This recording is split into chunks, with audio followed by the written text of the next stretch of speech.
We are back with our second guest of the day here. Things are heating up. Day one of Transform. I'm here with Mike Pauletich from This Way Global. Mike, welcome to the podcast. Thank you very much. Thanks for having me. So if you wouldn't mind, tell us who you are and what you do best.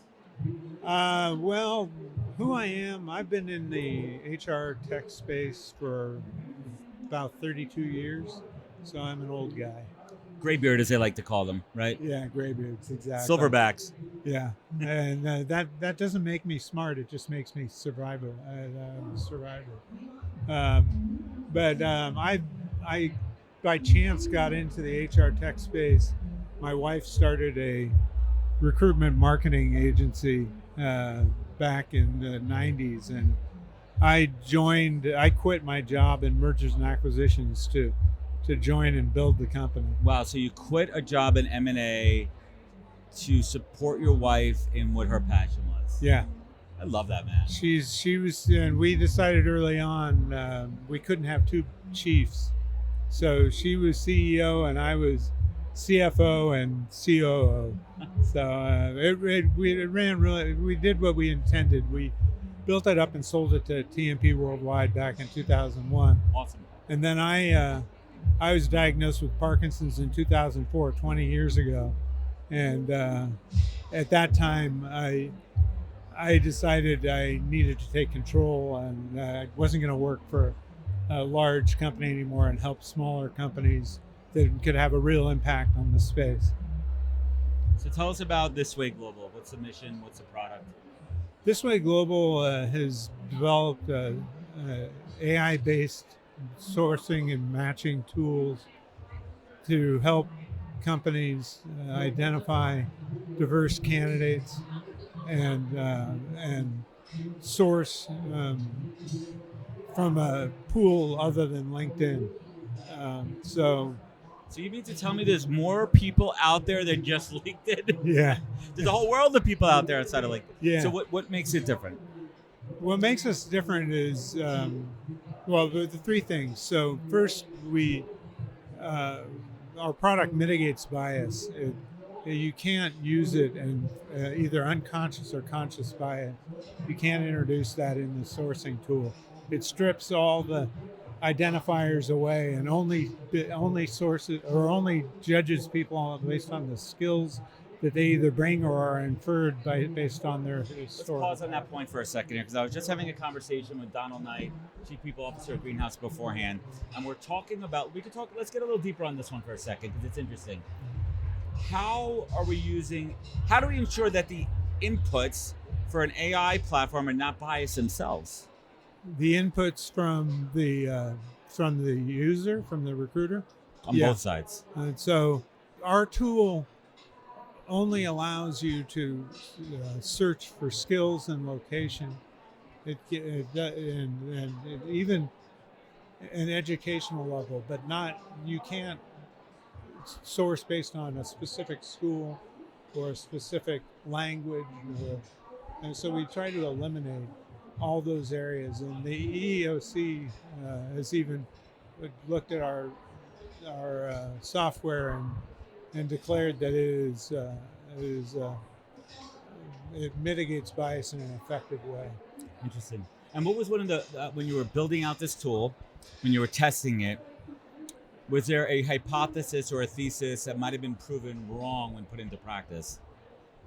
Right, because you have ideas what you're building, you have ideas what this should be, what it should look like, but when the rubber hits the road, maybe it needs to be tweaked or optimized. Well, the company has been around for about 9 years, and our founder, Angela Hood, she started in the construction industry and couldn't get a job as an engineer until she changed her name based on the advice of a mentor to A.L. Hood instead of Angela Hood.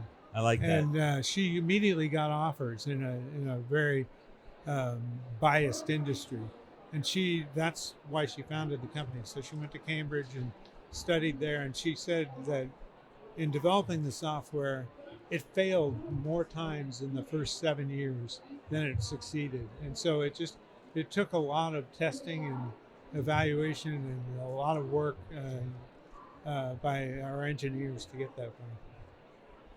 And so if we fast forward to today, who's the core customer? Who really gets the most benefit out of utilizing and implementing the product? Our core customer is anybody who, uh, any organization, probably 1,000 employees and up. Although our software is used by small companies as well, but that wants a diverse workforce, that wants to change the status quo. The status quo is something that we talk about, but what's keeping you up at night as far as AI? And it doesn't have to be necessarily related to HR tech. Yeah. I mean, like, it's funny. I'm old enough to really remember Terminator, and like, should we really be fearing the machines are going to take over, Mike? I think there's reason to be wary of technology that is not universally managed in an ethical way. We're big proponents of ethical AI, and it's very. What keeps me up at night are probably the same things that keep you up at night in AI. It's the ability to fool people in an election year, for example. Well, deepfakes. Yeah, let's talk about deepfakes, or like whether it be election year media. I mean, we've seen deepfakes with like celebrities or pornography. There's a lot of scary, really good uses of it with the mouth movements and putting words in there. Until you study it and see the person has 3 hands, but still, it's so effective. And I've seen recent political campaigns where one candidate is supposedly surrounded by black voters, and it was completely manipulating. It's unbelievable. So how's the average human supposed to decipher what's real and what's not? That's a good question. It is a good question. If I had the answer to that, I wouldn't be sitting here. But we're live here, so it's about seeking the truth. And if there's something that you see, fact checking. But what does even freaking fact checking mean these days with the false information that's out there? I mean, where's the source of truth? Yeah. Now we're just riffing here. We're gonna get political. No, we're not gonna do that. That is not what I'm doing on this show. But we can talk about the source of truth. What is the source of truth these days? Yeah, I know it's very difficult. We actually publish our algorithms and how they operate. So you're open source. We don't open source, but when we're speaking with customers and partners, right, we are very upfront in allowing them to evaluate our technology so that they can determine whether we are walking the walk. That is fascinating. So from a company perspective, where are you seeing the true green grass, whiteboard, whatever the hell you want to call it, opportunities? Because if you walk around this convention floor, I think everyone and their mother, if I'm looking right out over here, AI. I mean, literally, I see AI everywhere I'm looking. Yeah, it's been that way for a while. So it's not the buzzword du jour. No, before, like in the last 4 or 5 years, everybody, before ChatGPT, there was the fear of AI, but everybody had to have AI in their name. Now everybody wants AI, but you never know. And in the past, it was quote unquote AI. It wasn't real AI. No, it was like moderate machine learning, right? It was using some like ML, AML, but it wasn't fully there. And I think it's exciting. Yeah, I do too. I think the real white space is what we're focusing on now, which is we have this partnership with IBM Watson Orchestrate. And the OG of AI. And have you met Watson? Watson's cool. Watson's a cool dude. They finally figured out what to do with it. I mean, it made a stuttered start years ago, and they didn't have the domain expertise. So we are their only partner in the HR vertical, and what Watson Orchestrate does is it automates workflows and allows a company to work with any of these companies out here that they want to work with, not have to buy the success factors and Workday that hope that it does everything they want it to do. They can work with their preferred vendors and then and easily integrate under a single pane of glass, like a single Love that. screen.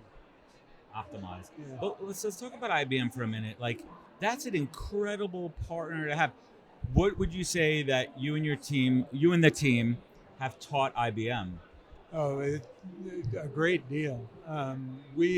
They actually look to us to give them their roadmap for the HR tech space. Not only that, but the build out of the Watson Orchestrate piece and how it operates within these companies. So we have weekly calls with their development team, their engineering team, and we are constantly driving the product forward and making it more effective. That's fascinating. What It's funny because we're a 35-person company, and this behemoth they're big blue. But I think that, I mean, listen, IBM's been around for, I'm going to throw a number out there. I'm going to guess 75 years. Yeah, it's got to Is be that a fair at least number? that. Is that maybe longer? Well, Yeah, maybe. I mean, let's fun fact on the 75 years. Ben could Google that while he's sitting there. I'm kidding, Ben. Don't worry. We're just talking about IBM over here. But where are you seeing? Listen, I really believe in and pardon my French here. I really truly believe in fucking around and finding out. I'm a big believer in that because that's how you experiment and you try and you fail and you learn and you grow. But what would you say has been one of the biggest learnings or aha moments for you guys in the last year as far as you developing the product and the roadmap? The biggest aha was that IBM has built a very strong product, but it isn't flawless. And they've allowed us the space to co-develop the product to make it the best in its class. And they're not. I wouldn't have expected IBM to allow a small company that much impact on their roadmap. Love that. I think that's a changing of the minds where it's the old guard understands that like they need to outsource knowledge. They need to outsource. Let's talk about your team a little bit. Geographically, are you a global team? We are geographically U.S. Our product is global. The database we've built up of 169 million diverse candidates that aren't in LinkedIn, they're global. Let's riff on that for a second there. Where are folks aside from LinkedIn, from a sourcing perspective? And listen, we're talking about white collar jobs, blue collar jobs, a lot of healthcare jobs for not a ton of doctors, nurses, healthcare practitioners. They aren't on LinkedIn. Yeah. So from a data source, where are you guys going to pull these folks in? We have 8,500 partners that we've built over time, and we can constantly adding new partners. They're HBCUs, they're veterans organizations, they're affinity groups, they're naturally diverse populations of people, and women's organizations, but they aren't all. They're diverse. They're right. Black, white, everything in between, and they're all passive candidates. They aren't people who are submitting their resumes. So it's kind of that area that everybody's been trying to reach, that we've been able to develop, and that's just. It's happened organically, which has been the gratifying thing. We haven't actively sought out partners. We couldn't keep up with the demand. There's been so many that have come in. Yeah, we catch a little bit of background noise as the award ceremony is going on. So, Mike, we're shaky hands. We're gonna because what happens with the mic is sometimes you forget when you're having a good conversation. It fades away. Yeah. Sorry. But Mike, I want to thank you so much for joining us here today. Who are you excited? I shouldn't say who in particular because we don't want to fluff anyone's feathers here. But what are you looking forward to the most, and what do you want to get out of HR Transform for yourself? What I like about Transform is how it's leveled the playing fields for large and small companies. I like going to the startups because they have the most passion, and they're doing things differently. But it puts them on equal footing with the large players. So I'm excited to just go around and talk to the owners and the founders and see what's new. I love it. Let's end this one.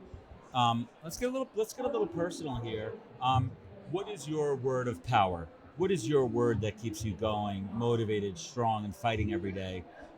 Resilience. I think no matter where you are in your life, life throws you a curveball sometimes, and being resilient and not letting that curveball dominate your life or take over your